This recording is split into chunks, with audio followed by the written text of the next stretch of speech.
लड़की की शादी के लिए 16 करोड़ का पैलेस बुक किया गया था, लेकिन उस लड़की ने अपने होने वाले पति को शादी से पहले ही मौत के घाट उतार दिया। और केस की छानबीन के बाद ये बात भी सामने आती है कि अगर 18 जून को केतन किसी न किसी तरीके से वहां से बच भी जाता तो 20 जून को हम लोग अखबार में या फिर किसी टीवी में देख रहे होते कि 600 करोड़ के व्यापारी के बेटे की किसी सड़क हादसे में मौत हो गई है। कैसे लड़की ने अपने मंगेतर को बर्थडे के बहाने बुलाया, कैसे इस केस का खुलासा हुआ और जब इसके पीछे के कारण का लोगों को पता चला तो वो जान के सभी हैरान रह गए। तो कहानी है महाराष्ट्र के शहर पुणे की, जहाँ पे विशाल अग्रवाल नाम के जाने माने बिजनेसमैन रहते हैं जिनके पास लगभग 600 करोड़ की प्रॉपर्टी है और उनका एक बेटा है जिसका नाम है केतन अग्रवाल। वो अपने घर वालों का बड़ा चहीता बेटा था और उसके घर वाले उससे बहुत ही ज्यादा प्यार करते थे। तो जैसे उसकी स्कूल स्टडीज खत्म हुई तो उसके घर वालों ने उसे आगे की पढ़ाई करने के लिए अब्रॉड भेज दिया और अब्रॉड से पढ़ाई करने के बाद जब वो वापस घर पे आता है तो उसके घर वाले उसे देख के बड़े खुश होते हैं।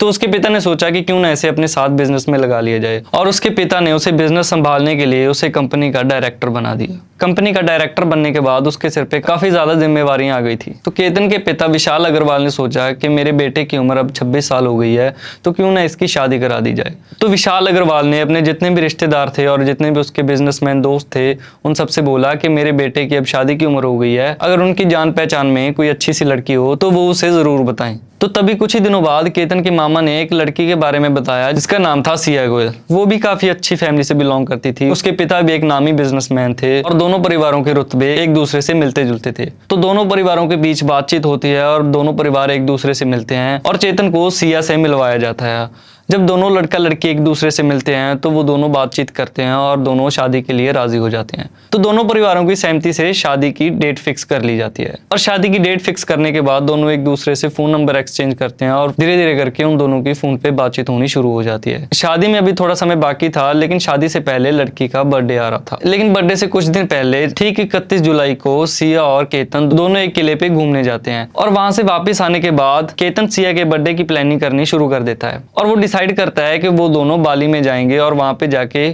उसका बर्थडे सेलिब्रेट करेंगे। लेकिन उसके वाइफ का प्लान कुछ और ही था। वो बोलती है कि मुझे बाली नहीं जाना, मुझे उसी किले पे जाना है जहाँ पे हम पहले गए थे। तो केतन उसकी बात से एग्री हो जाता है। वो बोलता है कि कोई बात नहीं, जहाँ तुम बोलोगे हम वहां भी चल लेंगे, लेकिन हम बाली का ट्रिप भी करेंगे। तो ठीक 14 जून को वो वापस उस किले में जाते हैं और वहां पे घूम के आ जाते हैं। तो जब 14 जून को वो वहां पे घूमने जाते हैं तो अचानक से केतन का पैर फिसल जाता है और वो पहाड़ी से नीचे की तरफ सरकने लग जाता है। लेकिन उस दिन उसकी किस्मत उसके साथ थी और वो वहां से बच जाता है। और जब वो लोगर से वापस आने लगते हैं क्योंकि उनका बाली के ट्रिप का प्लान होता है, तो अचानक से केतन का पासपोर्ट गायब हो जाता है।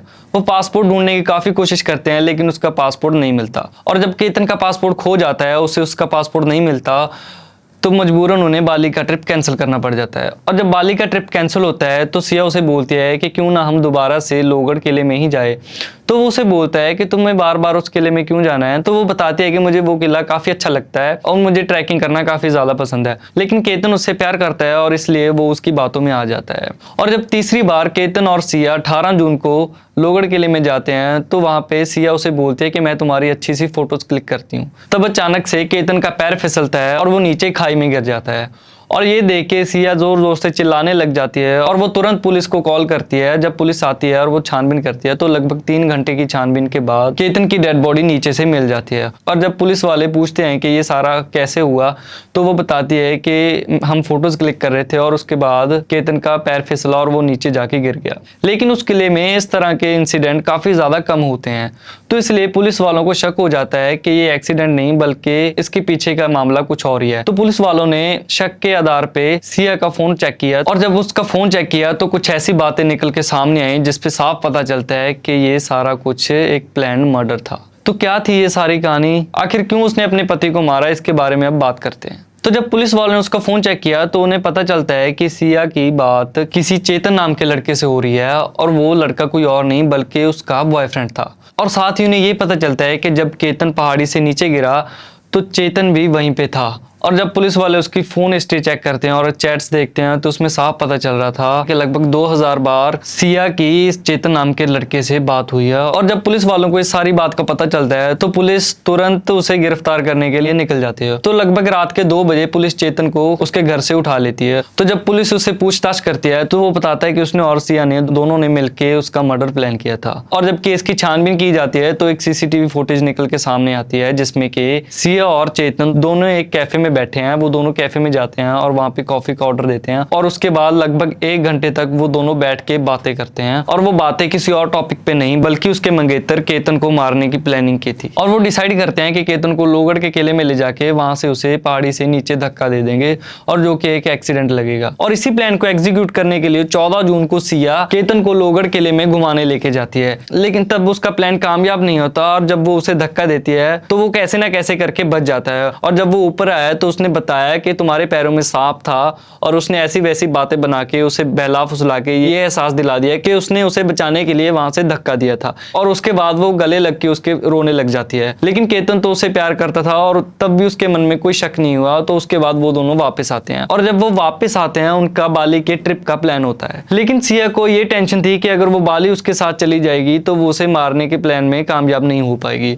तो इसीलिए उसने उसका पासपोर्ट फाड़ दिया था और उसको टॉयलेट में फ्लश कर दिया था और उसने एक्टिंग की कि जैसे कि उसका पासपोर्ट खो गया हो। तो जाहिर सी बात है कि बिना पासपोर्ट के वो दोनों बाहर कहीं घूमने नहीं जा सकते थे। तो सिया ने उसे दोबारा बोला कि हम दोनों दोबारा उसी फॉन्ट में जाएंगे और वहीं पे हम घूमे फिरेंगे। और जब वो तीसरी बार वहां पे उसे लेके जाती है तब उसका बॉयफ्रेंड उसके साथ होता है, लेकिन ये बात उसके मंगेतर केतन को नहीं पता थी। तो जब वो दोनों घूम रहे होते हैं तो वो फोटो क्लिक करने के बहाने केतन को धक्का दे देती है नीचे और उसके बाद उसकी मौत हो जाती है। और जब इस बात का पता उसके घर वालों को चलता है तो उसके घर वाले काफी दुखी होते हैं। और हैरानी की बात यह है कि सिया और चेतन के रिलेशनशिप का दोनों के घर वालों को कुछ नहीं पता था। ना ही तो सिया के घर वाले जानते थे कि सिया का रिलेशन किसी चेतन नाम के लड़के से है और ना ही केतन के घर वालों को पता था कि सिया का किसी और लड़के के साथ रिलेशन है। और शादी से पहले जब सिया का बर्थडे था तो सिया ने अपना बर्थडे अपने दोस्तों के साथ किसी क्लब में सेलिब्रेट किया था।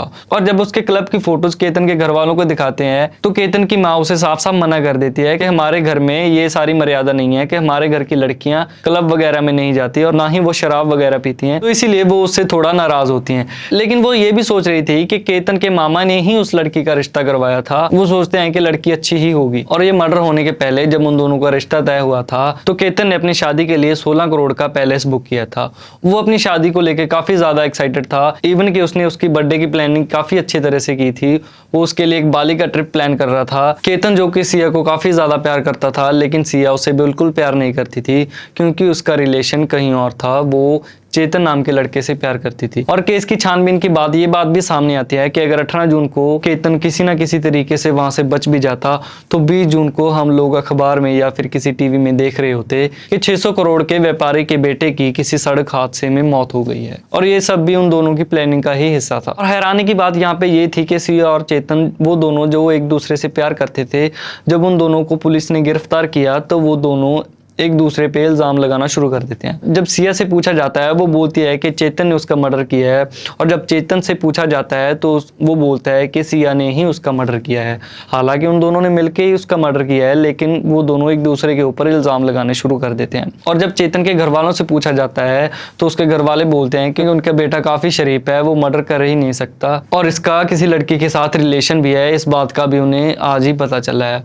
और चेतन के पिता बताते हैं कि उन्हें बिल्कुल भी अंदाजा नहीं था कि उनके बेटा लोहगढ़ गया हुआ है।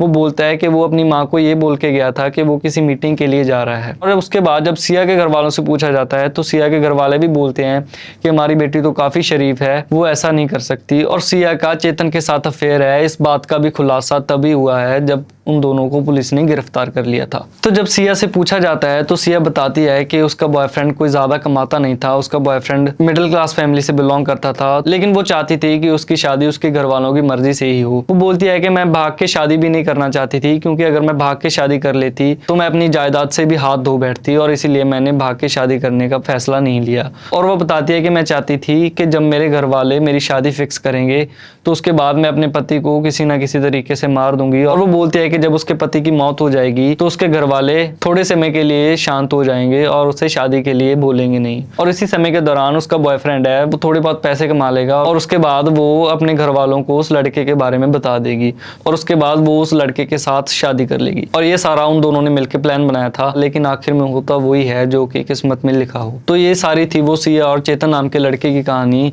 जो कि अभी हाल ही में ही इंसिडेंट हुआ है। इस तरह की घटनाएं दिन ब दिन बहुत ज्यादा बढ़ती जा रही हैं। इससे पहले भी एक ऐसा सेम केस सामने आया था जिसमें एक लड़की ने अपने पति को मार दिया था। तो क्या ऐसा करना ठीक है या नहीं? किसी के बेटे की बिना वजह जान लेनी और उसके बाद उसके घर वाले उसके लिए तड़पते रह जाते हैं। हालांकि उनके बेटे का कोई कसूर भी नहीं था, लेकिन उस लड़की ने फिर भी उसे मौत की घाट उतार दिया सिर्फ और सिर्फ अपने बॉयफ्रेंड के लिए।